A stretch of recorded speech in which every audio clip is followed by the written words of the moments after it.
When Jeep first launched the Avenger, it was new territory for the brand. They'd done smaller SUVs before, but nothing as compact as the Avenger.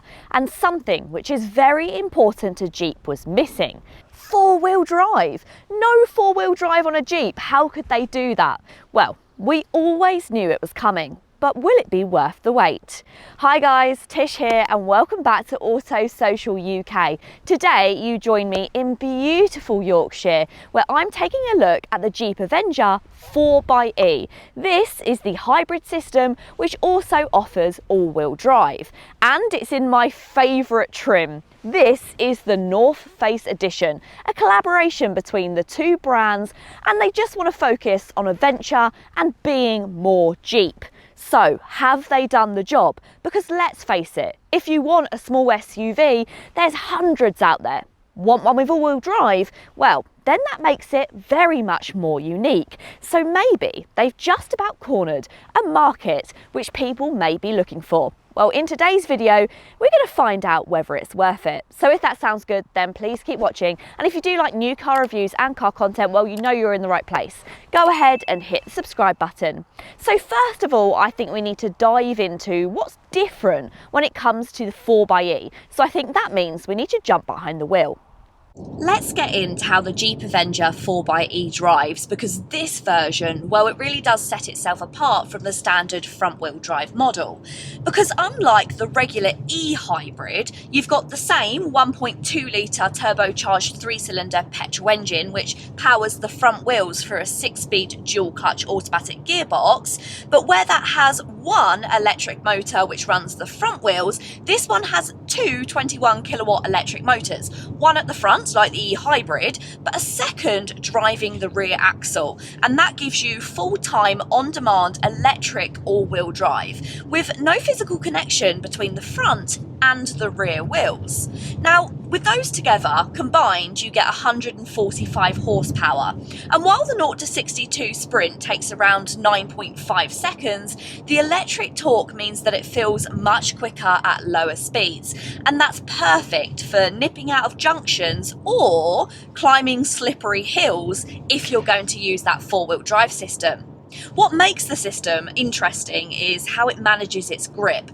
That rear motor can react instantly. So the moment that you start to feel the front wheels slip, the rear kicks in to stabilise the car. You've also got Jeep's Selec-Terrain system with snow, mud, sand, sport, and also you get hill descent control as well. You tip over the edge and you literally let go of all the pedals. So I've got no feet on the pedals, and the hill descent control will basically just take over and will keep you at an appropriate speed. So I'm not putting any feet on pedals at the moment.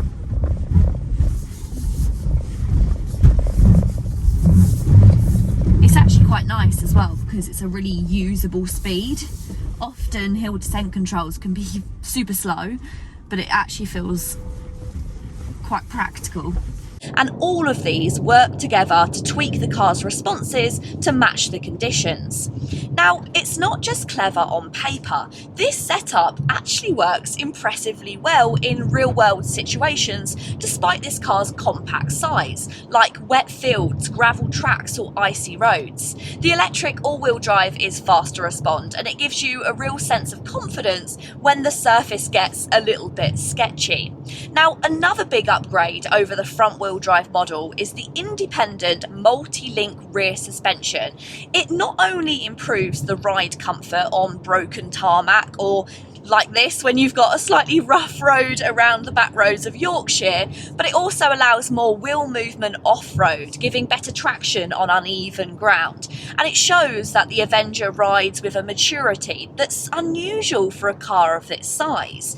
And talking about a car of its size, how does it compare to rivals? Well, it doesn't really have many direct rivals at all, but I guess the most obvious competitor would probably be the Dacia Duster 4x4, despite that being bigger either. But the Duster uses a mechanical system with a proper prop shaft and a locking centre diff. So when it comes to serious off-roading, we're talking steep inclines, deep ruts or loose rocks, I guess the Duster arguably still has the edge. It's a more rugged setup and it's proven itself in harsher environments. However, the Avenger does strike back with refinement and usability. Its hybrid all-wheel drive system is more seamless in day-to-day driving. There's no gear juggling or clutch slipping, and it's better suited to mixed-use drivers who want capability without compromise. You also get better ride quality, you've got better interior tech, and it's got lower emissions thanks to the mild hybrid system. So whilst the Duster might win when it comes to raw off-road toughness, the Avenger offers a more rounded experience, especially if your idea of adventure is more snow-covered roads and muddy festival fields than rock crawling in the Alps. So whether you're navigating a bumpy back lane, if you're tackling a wet trail, or just ploughing through the miserable winter commute, the Avenger 4xe does actually give you a proper Jeep sure-footedness in a package that still feels comfortable and efficient for every day. One of the trim levels that Jeep have launched the 4xe with is the North Face edition, and it makes so much sense to have the two brands come together, two brands who are all about adventure. But this trim level will be limited to just 4,806 models, and that's because that's the height of Mont Blanc. That's a lot of what has inspired this Jeep Avenger 4xe's sort of styling on the outside, and you'll notice it on the outside and the inside, including this topology map on top of here. So this yellow sticker includes a topology map of Mont Blanc. You also get the North Face sticker on the bonnet as well, and this features a matte black, which means that it's not going to reflect whilst you're driving. You get the topology map, which also comes all the way across this iconic Jeep grille, and you get the little flashes of yellow as well. It still has all of those Easter eggs that Jeep are so well known for. So for instance, you get the compass, which is just etched down here, and you also get a little rubber ducky that reminds you of this car's wading depth. It sits on blacked out alloy wheels, and blacked out is a theme when it comes to this North Face edition. You get black wheels, black door mirrors, black roof, and also a very funky interior, which I'll show you in a moment. Our car has also had its alloy wheels wrapped in some more off-road ready tyres. These don't come as standard, but you can pay to upgrade them for your Jeep Avenger if you're going to be doing adventures just like I have today. So that's the exterior details, and as you can see, if you want something which is limited, then we're probably going to get around 1,000 in the UK, so you'll need to be quick. They're the exterior details, but what's changed on the interior? Very similar to the exterior, they've taken the standard Jeep Avenger, which in my opinion, in the lower trim levels, could be a little bit plasticky and not particularly interesting, but they've brightened it up with the North Face edition. I really love these seats. The seats have been inspired by North Face clothing. So you have this wipe clean, waterproof or water resistant seats where you have almost a leather effect on the outside with the contrasting yellow, and then you have some grey on the inside, which is a slightly more comfortable material. And then Jeep in this white on top etched in. These are actually really smart, and we've been doing a lot of swimming and we've been doing a lot of things by the lake, and we did come back wet and sat in these seats, and it's so good to not have to worry about them. They don't soak up moisture, which I think for a lot of people is going to be a really good thing. Elsewhere, there's just subtle changes. For instance, you've once again got that topology map, which is wrapped all across the dashboard. You've also got a nice reminder that this is one of 4,806. So once again, if you want something that's limited edition, I quite like that. You also have the, what I like to call iPad cover in this funny kind of bin that you have in the front here. You don't get these in lower spec models, so it's a little bit of a I don't really want to say premium, but it definitely neatens up the cabin and it tucks away anything which you've got messy in there.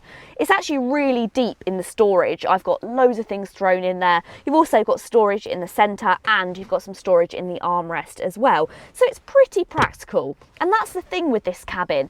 It isn't the highest quality, but there's just loads of little cabins that you can throw items in, which I think's quite handy.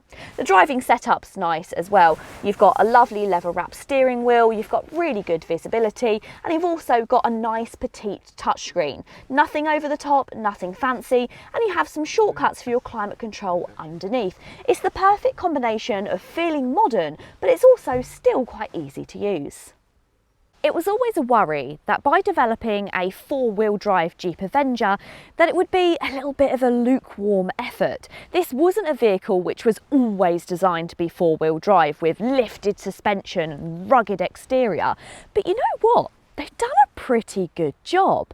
That four-wheel drive electric system means it works really well off-road, but it's also just a lovely car to drive on-road as well.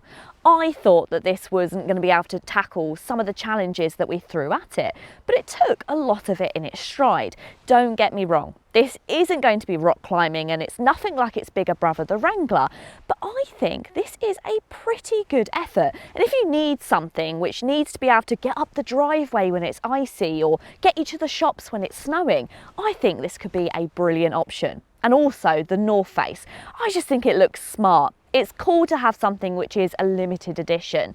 And if you are those adventurous people who love the North Face, I think this is going to suit your personality. But let me know, what do you think of the Jeep Avenger 4xe and the North Face edition? Pop it in the comments down below. I really hope you have enjoyed this video today, guys. If you have, go ahead and give it a big thumbs up. And if you want to see more videos like this, then make sure you hit the subscribe button. Until next time, see you later.